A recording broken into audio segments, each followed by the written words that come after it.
Aircraft के landing gear compartment में छिपकर सफर करना बहुत ही जोखिम भरा होता है। काबुल से उड़ान भरने वाले विमान के पहियों के पास छिपकर बैठे लोग मारे गए थे। आसमान से गिरते लोगों के वीडियो भी वायरल हुए थे। हालांकि यह पहली बार नहीं है जब किसी ने विमान के लैंडिंग गियर कंपार्टमेंट के अंदर छिपकर किसी फ्लाइट में यात्रा करने की कोशिश की हो। इस तरह का रिस्क लेने के चलते अब तक 80 से ज्यादा लोग अपनी जान गंवा चुके हैं।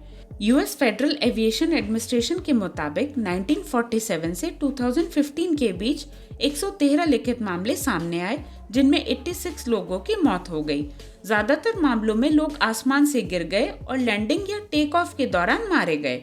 दूसरे मामलों में लोग अत्यधिक ठंडे तापमान और ऊंचाई पर कम एटमॉस्फेरिक प्रेशर पर हाइपोथर्मिया और हाइपोक्सिया के चलते मारे गए। इन मामलों में जीवित बच गए शख्स का मामला दुनिया में दर्ज किया अपनी तरह का पहला मामला था। प्रदीप सैनी नाम का यह शख्स एक भारतीय व्यक्ति था। अक्टूबर 1996 में प्रदीप और उनके छोटे भाई विजय सैनी नई दिल्ली में एक ब्रिटिश एयरवेज बोइंग 747 के व्हील बे में छिप गए थे, जो लंदन हीथ्रो की ओर जा रहा था। उसके बाद जो कुछ भी हुआ वह दिल दहला देने वाला था। 1996 में पंजाब के रहने वाले दो भाइयों ने पुलिस की कार्रवाई से बचने के लिए देश छोड़ने का प्लान बनाया। हालांकि विदेश जाने के लिए उनके पास ना तो पासपोर्ट था और ना ही वीजा, लिहाजा वे सिर्फ गैर कानूनी तरीके से ही विदेश जा सकते थे।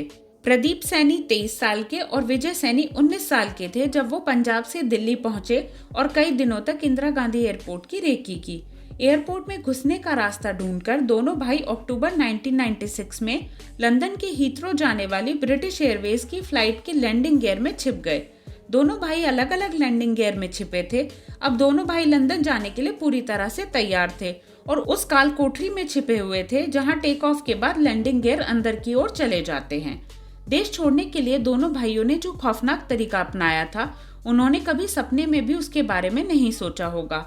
दरअसल दोनों भाई जिस फ्लाइट की लैंडिंग गियर में छिपे थे, उसे 6500 किलोमीटर की दूरी, 10 घंटे का समय, 40,000 फीट की ऊंचाई, -60 डिग्री सेल्सियस तापमान, लगभग 1000 किलोमीटर प्रति घंटे की गति से लंदन पहुंचना था। इतना ही नहीं, दोनों भाइयों को इंजन के बेहिसाब शोर का भी सामना करना था। दिल्ली से रवाना होने के करीब 10 घंटे बाद जब फ्लाइट लंदन के हीथ्रो एयरपोर्ट पर लैंड हुई तो एक कर्मचारी को लैंडिंग गियर में से एक भारी भरकम चीज गिरी हुई मिली। लैंडिंग गियर के नीचे गिरी चीज के पास जाकर देखा तो वह प्रदीप सैनी था, जिसकी सांसें चल रही थीं। उसे आनन फानन में नजदीकी अस्पताल में भर्ती कराया गया। अस्पताल में भर्ती कराए गए प्रदीप को होश आया तो उसने जब डॉक्टर्स को पूरी कहानी सुनाई तो प्रदीप की बातें सुनकर डॉक्टर्स के पैरों तले जमीन खिसक गई। डॉक्टर्स ही क्या, किसी भी व्यक्ति को प्रदीप की बातों पर यकीन नहीं हो रहा था कि वह लगातार 10 घंटे तक 40,000 फीट की ऊंचाई पर -60 डिग्री और विमान के भारी भरकम इंजन का शोर कैसे झेल गया। इसी बीच प्रदीप ने जब अपने छोटे भाई विजय के बारे में पूछा तो उसका कुछ भी मालूम नहीं चला। फिर करीब 5 दिन बाद साउथ वेस्ट लंदन के रिचमोंड स्थित एक औद्योगिक क्षेत्र में एक शव पाया गया, जिसकी पहचान विजय सैनी के रूप में हुई। मालूम चला कि विजय की मौत असहनीय ठंड की वजह से हुई थी और वह लैंडिंग की तैयारी में एयरपोर्ट के नजदीक पहुंच चुके विमान के 2000 फीट की ऊंचाई से नीचे गिर गया था। जब वह नीचे गिरा था उस वक्त उसका शव ठंड के मारे जम गया था। हालांकि प्रदीप गैर कानूनी तरीके से लंदन में घुसा था तो उसे ब्रिटेन की कानून प्रक्रिया से गुजरना पड़ा। 18 साल तक प्रदीप के खिलाफ मुकदमा चलता रहा और आखिरकार उसे बरी कर दिया गया। इतना ही नहीं, प्रदीप सैनी को ब्रिटेन की नागरिकता भी दे दी गई और अब वह लंदन में ही अपने परिवार के साथ रह रहा है।